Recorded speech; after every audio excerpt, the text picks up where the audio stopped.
Na sisi tumekubaliana vijana wa Chama cha Mapinduzi kwamba tutaulinda kwa wivu mkubwa muungano huu, tutaulinda kwa wivu mkubwa muungano huu na kuhakikisha na sisi tunarithisha kwa vizazi vinavyokuja baada ya sisi.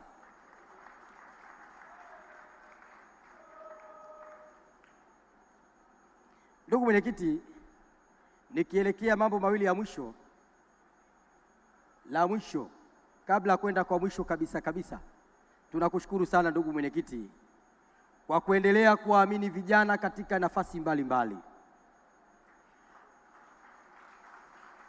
Ndugu mwenyekiti, wakati wa mchakato wa uchaguzi vijana walikuwa hawana sehemu ya kulia zaidi ya kwako wewe, lakini katika mchakato ule wa uchaguzi vijana sisi tunakiri, mbali ya wengi waliorudi, lakini mchakato wa uchaguzi uliwazingatia vijana kwa kiwango kikubwa. Asante sana mwenyekiti.